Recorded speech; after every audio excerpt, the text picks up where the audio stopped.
And so, ang ginagawa ko, pag natutulog sila, or nung infant pa sila, while putting them to sleep, pinagpe-pray ko talaga sila, pinipray over ko sila. Kasi, alam nyo, ang paglabas ng mga anak natin, hindi sila nilabas sa mundong ito with a handbook about instructions, about how to nurture them, how to parent them. Wala eh. Talagang ikaw. Tayo as human as we are, parents as we are, hindi naman natin alam paano talaga yung tamang pagpapalaki ng mga anak natin, lalo na kung first time ka na parent, di ba? So it's very important that you ask wisdom from the Lord. Kasi hindi naman ang dami nating hindi alam. And sometimes there are things that beyond our control. Hindi like mga anak natin, sinong magiging set of friends, kung magiging good influence ba to sa kanila, di ba? Or anong klaseng teachers ang magkakaroon sila, or yung pagting aalis sila, kakabaka na paano sana walang masamang mangyari sa anak ko, yung mga ganyan, di ba? Madami tayong mga worries and mga iniisip. That's why it's very important to offer our kids to the Lord. And as parents, let's ask wisdom for the Lord on how to parent them, how to guide them, how to nurture them in His way. Rules without relationship equals rebellion. Ibig sabihin nun, kung lumaki yung anak natin na walang na-develop na relationship sa atin, pagdating ng teenager yan, meron tayong mga rules na dapat silang sundin.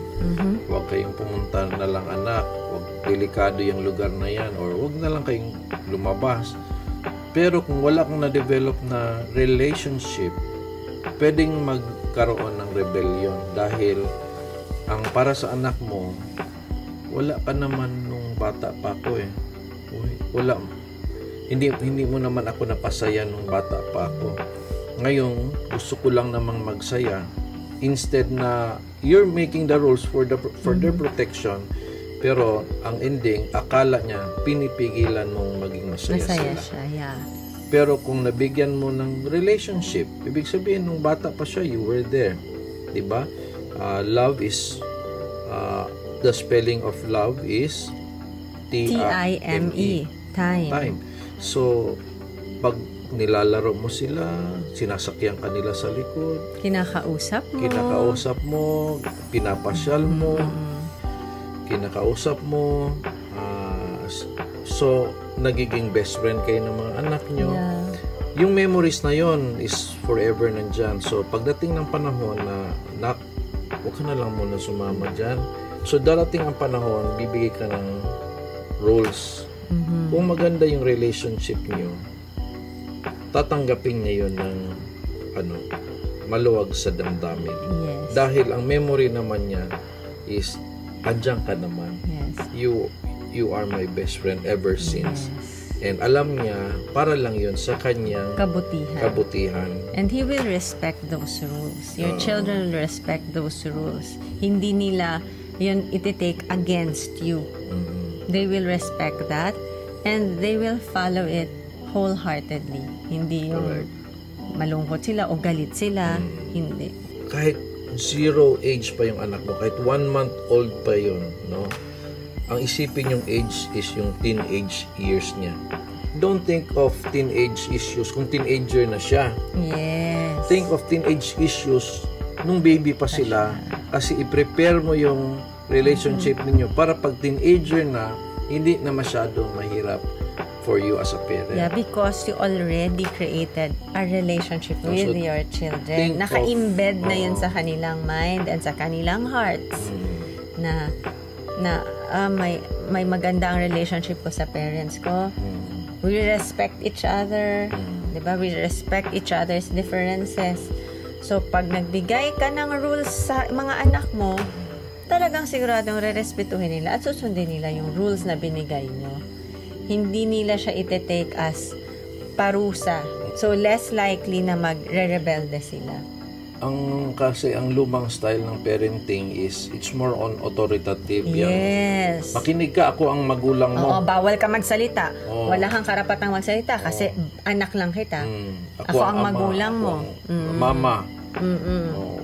So more on you're really using your power para makinig sila. So actually nakikinig sila in front of you. Of course galit ka no? Pero actually, yung true na pagpakinig is yung talagang pumasok sa damdamin nila. And usually, hindi yun pumapasok kung dinadaan mo lang sa bossy effect. Yung galit ako, makinig ka. Siyempre, makikinig yan Kasi natatakot. Natatakot yan. Pero hindi open. Yeah. Hindi sila open. So, gusto natin open. Yes. And also, another thing, avoid comparing your children with other children. Let's avoid that. Kasi, pinapababa mo yung self-esteem ng anak mo. Correct. And, we know naman that every individual is unique in their own way. Correct. So, it's not healthy to compare. It's not healthy at all to compare. Kasi may sarili namang character and talents yung anak mo na wala dun sa ibang bata. Yung ibang bata, meron din silang characters and talents na wala sa anak mo. So, wag tayong magko-compare. Katulad lang yan sa pagpapakain. Mas mabuti pa yung pinsan mo. Malakas kumain kaysa sa'yo. Nagsisimula sa ganun no? So, pero actually, para sa anak doon, may nararamdaman siyang, mas magaling pala yung isa kaysa sa akin. So, yung self-esteem niya ay lumiliit ng lumiliit. Mababa. Which is, hindi mo naman intention yun. Intention mo lang, sana kumain no? Hindi, ang intention mo sana is magkaroon siya ng drive to eat or i-inspire siya na kumain. Na nangyayari, baligtad. And nagkaroon patuloy ng insecurity. Katulad dyan sa appetite, nagbabago yan. Pati ugali ng mga bata. Kasi Nagmamature. Kasi ano bang description natin sa immature? Ano bang description natin sa mature? An immature baby only thinks of himself or herself. Diba? Umiiyak, gatas ko. Kasi ang immature only thinks of yourself. A mature person, hindi mo na halos iniisip ang sarili mo. Iniisip mo na yung kapakanan ng kasamahan mo. Like a father, iniisip ko na ang pamilya ko. Like a mother, ganun din. So, ang teenagers, andun pa rin sila sa stage na medyo may pagka-baby mindset pa yan. Ay, conscious ako sa skin ko, conscious ako sa hair ko, conscious ako sa height ko, puro ako. So, it's okay na ganun sila. Kasi dadaan lang yan. Darating ang panahon, nagbabago yan. Huwag mo masyadong stress yung mga anak mo, magbabago din ang ugali niyan. Ang importante is, you accept them as they are, you love them as they are.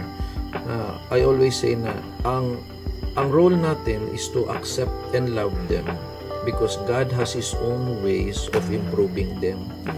Sometimes kasi nagiging God na tayo, no? Parang tayo na yung nagiging taga-konsensya sa kanila para na tayong safeguard ang iyong konsensya. So, hindi natin kailangan gampanan yung role ni God. Yes, we could correct, but used to, yung bang masyadong paratit na tayong on their ears, medyo masistress na rin sila and they might feel na hindi sila tanggap. Yes, and also, ito pa another thing bago ko makalimutan pala. Be very careful of the words that you speak over your children.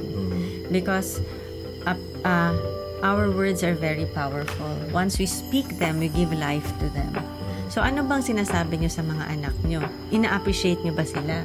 Sometimes kasi tayong mga magulang, yung nakikita lang natin yung mga kakulangan sa kanila or negative sa kanila.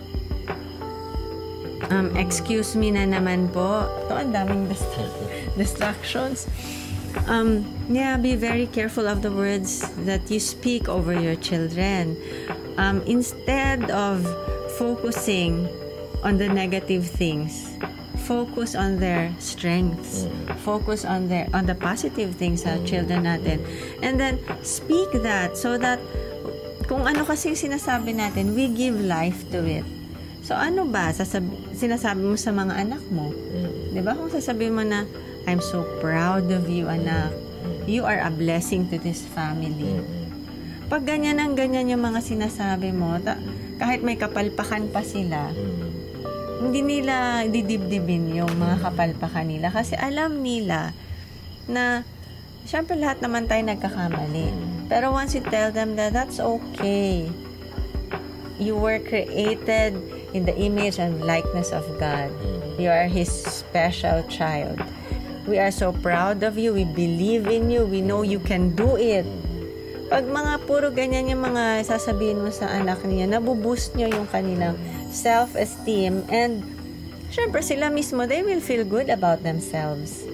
Mas less tuloy yung magkakaroon sila ng mga depressions and anxieties, diba? Kasi alam nyo ito pa kwento lang sandali. Diba may experiment na ginawa? Plants, alam mo yung mga plantita dyan, may halaman, 2. So may isang halaman na ang sinubukan nila, so may 2 plants, sinubukan nila na itong isang halaman na to, every day, puro masasama yung sinasabi sa halaman. Yung basta puro negative. But the other plant, puro appreciation, words of blessings. Alam nyo, after a month, yung plant na palaging sinasabihan ng mga negative thoughts and negative things, it started to wither. Namatay siya. Sinasabihan ng magagandang things, nag-thrive. So, ganun din tayo. 'Di ba? Pag lagi mong sinasabihan ng mga magagandang bagay ang anak mo, they will thrive, they will bloom. Correct. But if you keep on telling them negative things, tas puro yung kakulangan nila, eventually, mapapansin nyo magiging insecure yung bata, magkakaroon ng madaming hang-ups. Ganun yung magiging effect. Do unto others what you want others to do unto you. So, yung meron tayong mga blackboard dyan, sinulat namin yan para makita nila habang lumalakas sila. No, andyan lang yan. Habang lumalaki sila, lumalakas? Lumalaki sila. So, pag naaaway, yun ang nire-remind namin. Sabi namin na, yan ba is do unto others ba yung ginagawa mo? Gusto mo gawin niya sa iyo yan? So, nire-remind ko sa kanila yon na para yun ang kanilang mindset. No? Sabi ko na, kung gusto mong irespeto ka ng tao, respect them first. Kasi babalik yan eh. Kung gusto mong i-like ka ng tao, like them first. If you want people to help you, help them first. So, kahit hindi man lahat sila ay tumutulong sa iyo, kahit sa 10 na tinulungan mo, isa lang yung tumulong balik, it's okay. Dahil yung tulong ng isa na yon is enough na for you to have your progress in life. So, gusto ko yun i-share sa mga anak ko na, kasi yan ang gusto ng mga kids natin. Actually, everyone wants to be liked. Everyone wants to be respected. Everyone wants to be appreciated. So,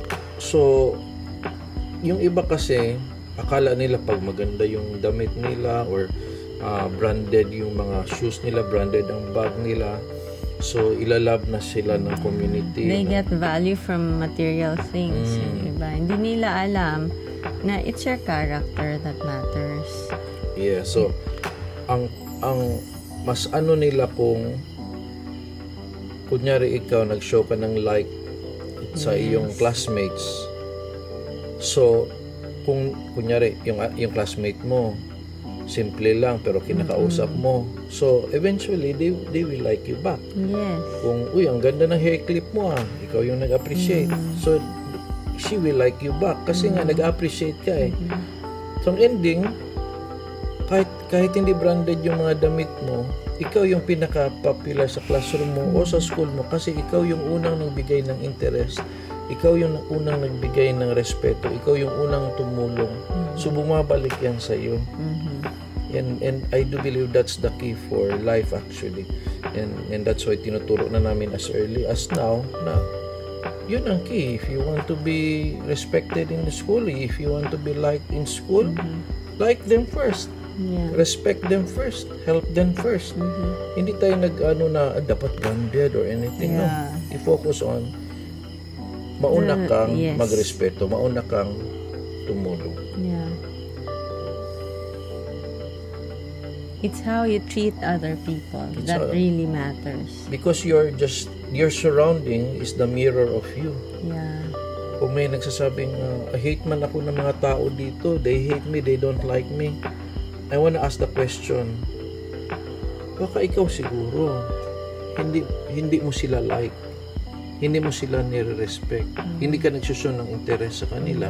That's why the other people doesn't like you too. No, hindi ka namamansin. So, ikaw tapos ang nina-expect mo na pansinin ka. Yeah. So, yun ang parati na tinuturo.